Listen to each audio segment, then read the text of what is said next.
Përshëndetje, përshëndetje të dashur miqtë e mi.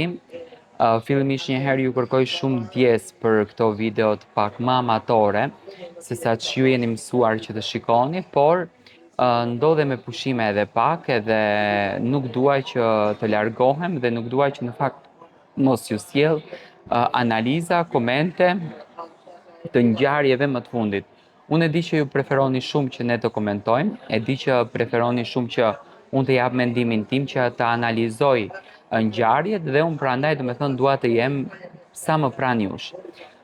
Jemi në orët e para të mëngjesit, njëherët ju uroj një ditë të bukur sot, ju uroj një të shtunë fantastike, ju uroj një të shtunë me energji pozitive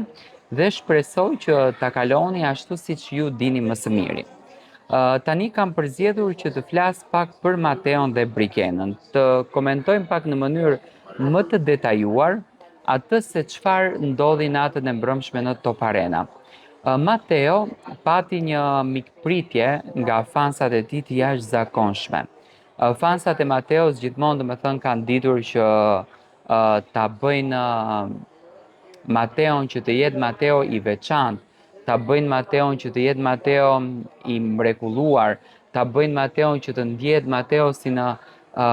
qiellin e shtatë, le ta themi. Një dron i përgatitur i cili erdhi edhe tani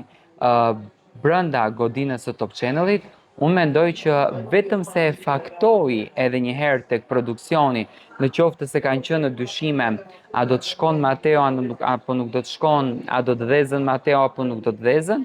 vetëm e dëshmoi që Mateo është superior dhe suksesin e ka të jashtëzakonshëm. Dhe Mateo u pasionua dhe u emocionua në fakt vetë kur e pa gjithë këtë organizim nga fansat e tij dhe luma ai që ka këto fansa.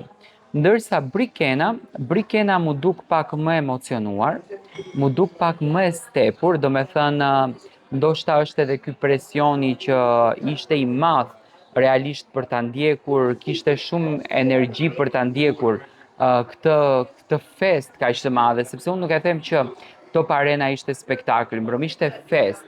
Publiku priti Brikenën dhe Mateon dhe Brikenës ju desht pak kohë që ta liron veten e saj, do me thënë të lirohet nga ai presioni që i kishte krijuar emocioni, jo diçka tjetër. Pash një Brikena shumë të bukur,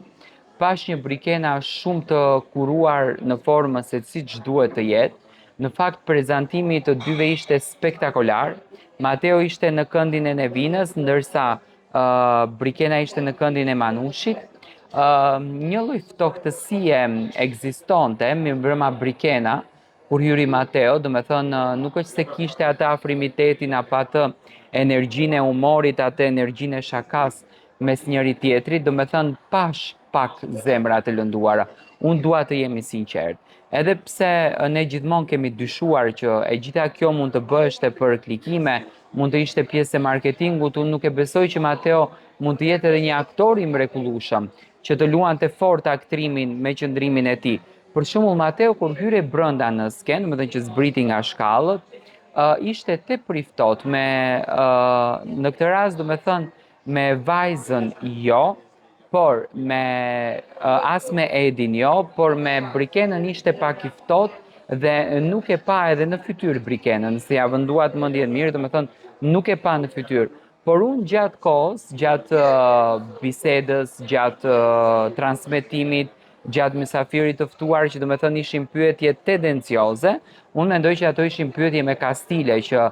Stinet i vlerësonte ish banorët e Big Brotherit dhe normalisht për Mateon atë fjalë do të thonte, e pash që Brikena nuk u ndje mirë, por u ndje dhe e lënduar. Tani, çifti mund të ketë zënka si çdo çift. Edhe mund të kenë vendosur që të ndahen, të prishen nga rrjetet sociale.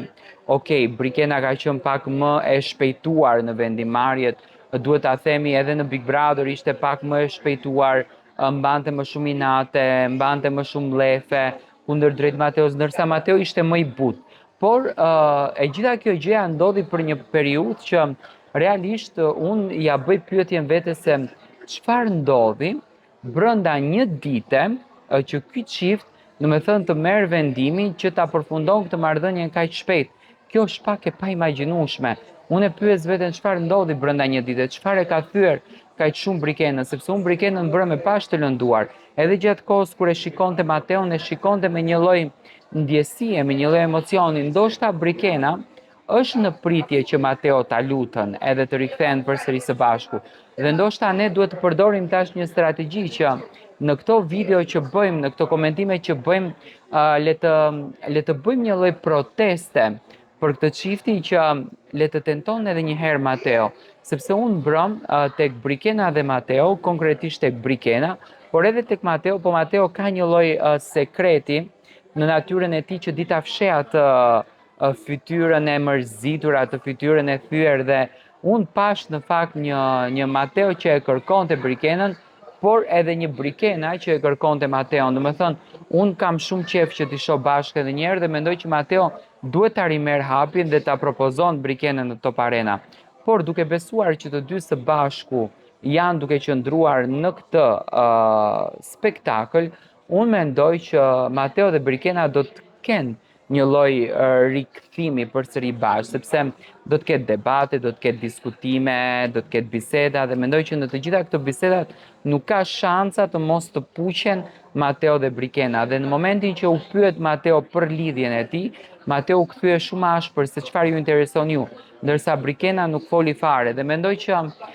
jo më kot të dy kanë pranuar që të jenë aty, se po të ishin të armiqësuar këto të dy, nuk do të pranonin që të ishin pjesë e një spektakli të tillë. Domethënë ka shumë pika për të dyshuar, nuk duhet ta besojmë një ndarje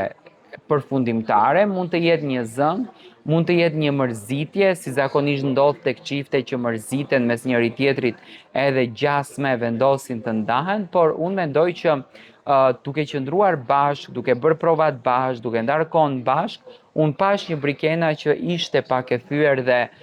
priste diçka nga Mateo. Domethënë Brikena e kërkonte Mateo, ndoshta tani Mateo e ka këtë tipin që unë nuk i shkoj nga pas, nuk dua më ta luz Brikenën, le të mbani natin ajo, unë do mbaj natin tim, por realisht pash një Brikena që vërtet kërkonte që Mateo të merr vëmendjen e saj. Çfarë mendimi keni ju nga ajo që e keni parë mbrëm dhe a keni të njëjtin mendim apo konstatim ashtu siç unë në fakt e kam konstatuar këtë qëndrim të natës së mbrëmshme kundërdrejt Mateos dhe Brikenës, se realisht ishte tejet e dukshme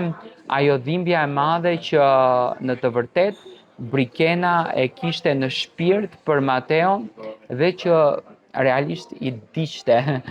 ndjesia Mateos. Domethënë unë pash një diçka. Ndonjëherë dashuritë e vërteta din të mbajnë edhe inate, por unë jam tek besimi që dashuritë e vërteta nuk përfundojnë kurrë, sado muaj të zgjasin, sado ditë do kalojnë, dashuritë e vërteta janë të vërteta dhe ato rikthehen gjithmonë.